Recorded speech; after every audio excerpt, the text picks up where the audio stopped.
This week on the Writers Detective Bureau, drug-endangered children, arson investigations, and character holidays. I'm Adam Richardson, and this is the Writers Detective Bureau.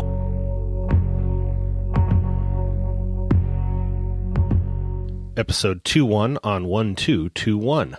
Welcome to episode 21 of the Writers Detective Bureau, the podcast dedicated to helping authors and screenwriters write professional quality, crime-related fiction. Every week, I nudge you to join Patreon. I hope you'll add this to your 2019 list of things to do for your author business. Your readers want to support you, so give them a chance by creating your own Patreon account. To learn more, visit writersdetective.com/Patreon, Patreon. Please join me in thanking the patrons that make this podcast possible. Joan Raymond, Guy Alton, Birthday Girl Natasha Bajema, Natalie Borelli, Joe Trent, Siobhan Pope, Leah Cutter, Ryan Kinmill, and Richard Phillips. The best way to thank them is by visiting the links to their author websites in the show notes by going to writersdetective.com/21.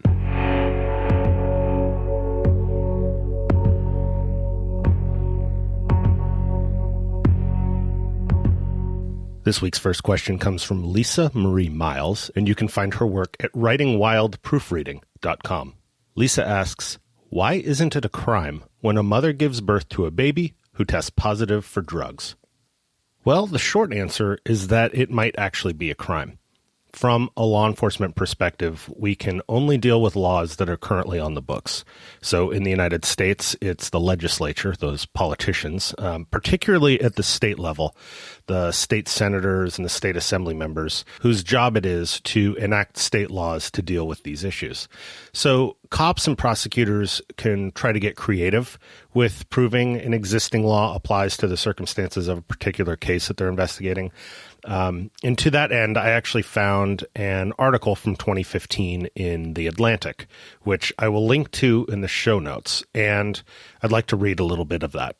Quote, in a 2013 study published in the Journal of Health, Politics, Policy, and Law, Lynn M. Paltrow of the National Advocates for Pregnant Women and Jean Flavin of Fordham University found that nationally, between 1973 and 2005, there have been at least 413 arrests or other state actions against women for their conduct while pregnant. 84% of the women were using drugs. In a November op-ed in the New York Times, Paltrow and Flavin wrote that they had identified an additional 380 cases involving pregnant women since 2005, representing an upswing in prosecutions per year. Cases like these may become more common as painkillers and heroin addiction increasingly affects infants. A recent study in the New England Journal of Medicine found that between 2004 and 2013, the rate of intensive care admissions for infants withdrawing from drugs rose nearly fourfold. Legal actions against pregnant addicts are unusual, as far as drug busts go, because it was the woman's use, not possession, of the substance that led to jail. Typically, simply getting high doesn't lead to incarceration. And now the Atlantic article goes on to say, the legal justification for such detentions varies by state. Only one state, Tennessee, explicitly criminalizes drug use during pregnancy. In Alabama and South Carolina, meanwhile, the state Supreme Courts have upheld convictions in which a pregnant woman's drug use was considered criminal child abuse. But elsewhere, states have found other legal avenues that allow for the jailing of drug-using new moms. About 20 states have specific reporting procedures for state employees who discover that a newborn shows evidence of having been exposed to alcohol or controlled substances. And 18 states consider this type of exposure to be child abuse under civil statutes. End quote.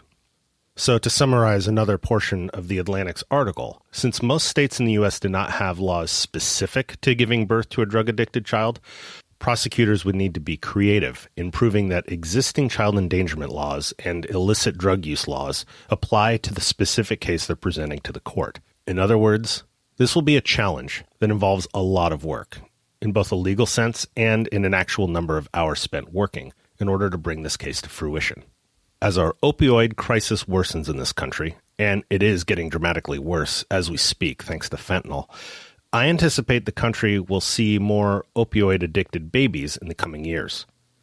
I think it's a coin flip, however, on whether this will prompt state legislatures to enact more specific laws. Now, I say this because it's a political risk to your career as a state senator or assembly member to draft or vote for a law that separates children from mothers, especially now that drug addiction is being viewed as more of a disease than a crime. Of course, this will take a grassroots effort to get laws like the one in Tennessee drafted and enacted elsewhere. When I worked in our Special Investigations section, our narcotics unit started prioritizing DEC cases. Now, DEC stands for Drug Endangered Children.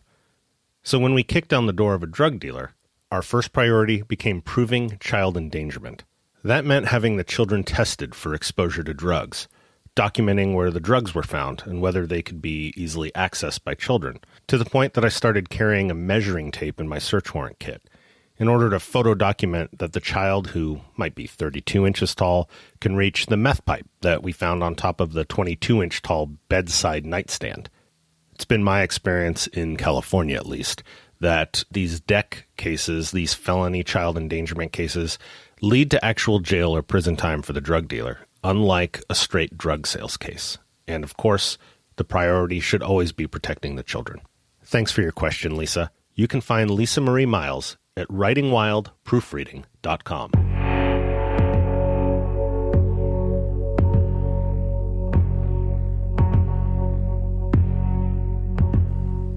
This week's next question comes from Ken Shoemaker.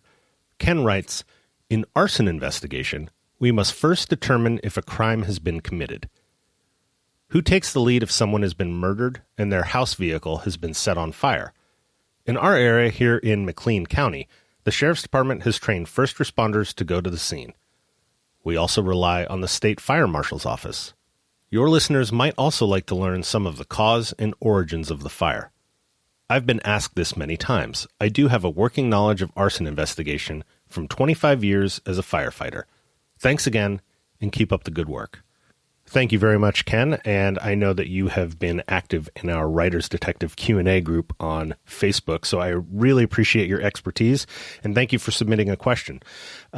So Ken will know this, but for the rest of us that are not firefighters, I can start with a little bit of some fire behavior 101. And the fire triangle is, if you imagine a triangle with three sides, is a simple illustration of the three elements a fire needs to ignite or combust.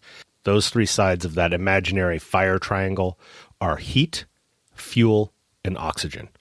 And I say it's a simple illustration because they've since refined this triangle into a tetrahedron to account for chemical reactions and stuff. So I'm just going to stick with the simple triangle image and not get too down into the weeds when it comes to fire science. But those three elements, one for each side, heat, fuel, and oxygen, for a firefighter, the goal is to remove one of those three elements to extinguish the fire. So either removing fuel, oxygen, or heat. For an arson investigator, the goal is to determine the cause, and often that's a matter of determining the source and type of fuel and or heat. Arson is commonly used to cover up or attempt to destroy evidence in another crime. So let's get back to Ken's original question. Who takes the lead if someone has been murdered and their house vehicle has been set on fire? In my experience, anytime a body is found in a fire, the arson investigators and homicide detectives both get called to the scene.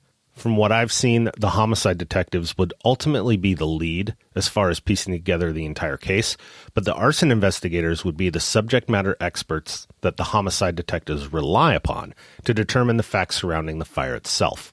So, in other words, the arson investigators would take the lead on determining the cause and origin of the fire, where the homicide detectives would be responsible for everything else, to include interviewing the family members and witnesses, authoring search warrants, interrogating suspects, etc. Now, unless there's already a dedicated arson task force, the case would be treated like a task force itself, where every member on the team plays a specific role, just like forensics handling the CSI portion of a normal murder case. Which likely brings up your next question: who would handle the crime scene investigation in an arson murder scene? Well, the answer again is that depends. The arson investigators might have their own forensics unit, especially if they work for a state-level fire agency, or the arson investigators might be directing the police or sheriff's crime scene investigators on what evidence needs to be collected. So even though the CSI team is not from the fire department, the arson investigators will be the subject matter experts directing those CSI techs on what needs to be collected. Of course, this is something you can research for wherever you set your story. And like Ken originally said in his question, that my listeners might also like to learn some of the cause and origins of fire, I totally agree with that. So if you'd like to learn more about fire cause and origin determination, I've included a link to CAL FIRE's Fire Investigation 1A student workbook in the show notes. CAL FIRE is the name for the California Department of Forestry and Fire Protection. And the workbook will give you some pretty good insight into the role of a fire investigator, the legal aspects of fire investigation, and even tools on how they document a fire scene and determine a fire's point of origin. You can find a link to the Fire Investigation Workbook in the show notes at writersdetective.com/21.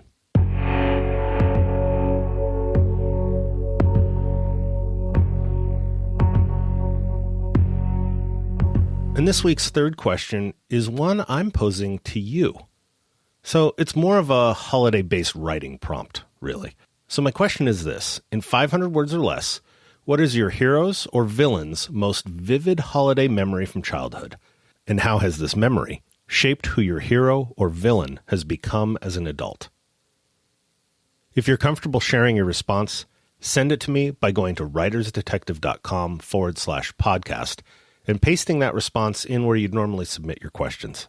That's it for this week. I wish you and yours a wonderful holiday, and I'll be back next week for the last episode of 2018. In the meantime, go do something nice for someone unexpectedly and write well. Thanks for listening to this episode of the Writers Detective Bureau podcast. If you enjoyed this episode, please be sure to subscribe. If you belong to a writers group, in person or online, I would love it if you'd share this podcast. This podcast is created for you. So don't be shy and submit your crime fiction questions, or just say hello at writersdetective.com/podcast. Thanks again for listening. Write well.